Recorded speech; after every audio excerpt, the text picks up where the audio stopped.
Hey, yes, hello. My name is Ruben, and I make the piercing. What's up, guys? My name is Ruben. I'm a body piercer. I've been piercing for over 10 years now. I started piercing here in Tijuana, Mexico. This is where I'm from. It's been 10 years since my first video on YouTube. In 2007, I started posting videos on YouTube. It was just piercing videos, and YouTube wasn't then what it is now, and back then social media wasn't what it is right now either. Basically, at that time, all I was trying to do is have somewhere to post videos that I could share with other piercers in different private forums and stuff like that, and sort of more of a sharing with other professionals sort of thing. And then 10 years later, here we are.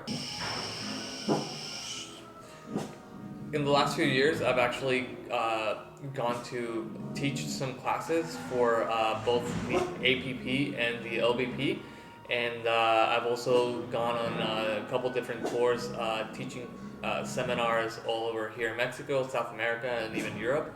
And basically, yeah, since I'm now based out of Mexico, out of Tijuana, I've been trying to make some videos in Spanish, trying to teach or trying to educate a little bit more of the Spanish-speaking clientele, community, even other colleagues, professional piercers, and basically I make videos to try to just present what I think is the best possible, safest way to get pierced. And from there, I've lately been making videos. I just started a series of videos trying to give as much information as possible on each individual piercings. And I started off with a helix piercing. This was just this week. And right away, I was requested to, if it was possible for me to have it with subtitles in English. So I've actually noticed that still, even though I'm making videos in Spanish, I think it's like 80% of my viewers that are actually in the States. So I figured putting subtitles is a lot of work, so it was easier for me to just make the video again in English. So this is it. This is the first video I make. Actually, it's kind of weird. Either way, so this is the first video. Is it the first video since I already made it in Spanish? So let's call this, it's gonna be the first video in English, episode 1. And this is on the helix piercing. And the helix piercing, actually, before I start, I like to point out that these are not tutorials on how to pierce yourself. These are not tutorials on how to become a piercer. These are mainly just videos trying to share some of the information I can give you as if you were my client, just to inform you, give you as much information on each piercing as possible. So if you're out wherever you are and want to go get a piercing, you kind of already know what to expect. So either way, another thing I want to point out is that even though I've thought about making videos in English for a while, this is kind of awkward for me. English is not my first language, and I'll try to get us more comfortable with it as we go along if you guys want me to keep going. But the one thing I want to point out is that there is a channel that I recommend if you are looking for more in-depth info on body piercing. This is actually where I would just send you to get your info. It's the Modify World, and it's from JC Potts in Pangea Piercing in Michigan, and they make awesome videos. They have a ton of information on piercings, and yeah, I would probably just go ahead and stop watching this video and just go watch theirs.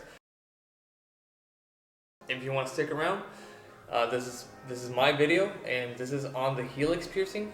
So the helix piercing Some piercers might not agree, but I believe the helix is just the rim of the ear, sort of like on the very edge of it. And the placement usually is meant to be uh, with a ring and sort of like this. And yeah, I've worked a lot at a lot of shops, and some of them do pierce initially with rings, some don't. I sort of always prefer not to pierce with rings, but for the last 3 years, I've had it as an option, and basically, as of the last couple months, I just completely have gone to no rings initially. And the reason why is that they tend to move a lot, they get caught, and they just have a lot of extra movement. So there's a lot of jewelry to move around, and they just cause a lot more problems. They end up getting more bumps usually. So I recommend starting off with a basic barbell at first. The cool thing about barbells is you can put cool CZs on it, or opals, or all kinds of really cool ends that are flashy. Or if you just want to stick around with the regular barbell, they can also, since I only pierce with titanium, it also could be anodized to a different color, and most reputable shops do offer that service as well. And the thing with the helix is that I tend to pierce them straight back, so the ring kind of just falls on the ear, like sort of like this. And what I like about that is that if you sleep on it, it doesn't really have that much pressure. Not that you should sleep on it for the first couple months. It usually takes 3 to 4 months before you can put a ring in it. But yeah, it's usually it's a lot less pressure, because the other placement that some other piercers also call helix, but most most likely they call it a deep helix. It kind of goes further into the ear, and also it's called scafa. I don't know if I'm pronouncing it right. I read it, but I never actually heard it pronounced. And I don't know. It's just sort of a newer term for me. But yeah, the deep helix kind of goes more towards the ear, towards the inner part of the cartilage, and that's a placement where usually you were not gonna want to wear a ring. It's more if you're trying to wear like a bigger sort of like flower or different type of more flashy jewelry. So sort of, I'll give some of these examples. And for that piercing, usually we go with what's called a labret or a flatback, since it's going to be on the flatter part of the ear. And the only issue I've had with those is that if you sleep on that, since it's going straight into the ear, usually they put a lot more pressure, and they tend to kind of shift a little bit, and they tend to also get more bumps. It also seems like the cartilage on that part is a little bit thicker, so it swells a little bit more, and sometimes it takes a little bit longer to heal.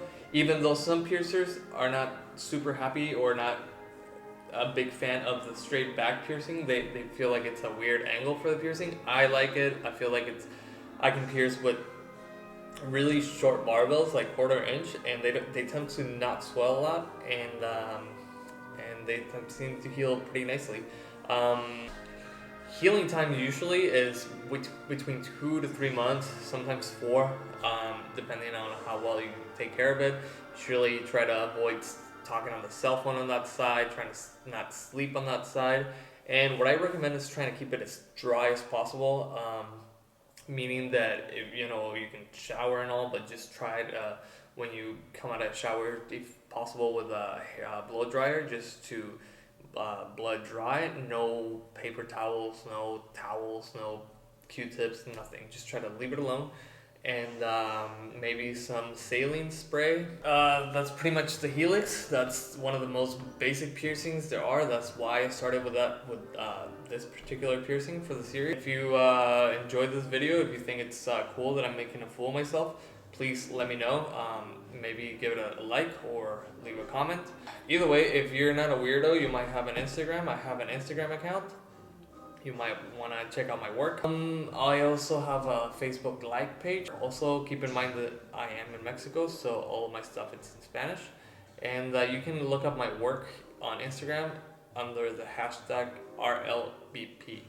Ruben Lube Body Piercing. See ya.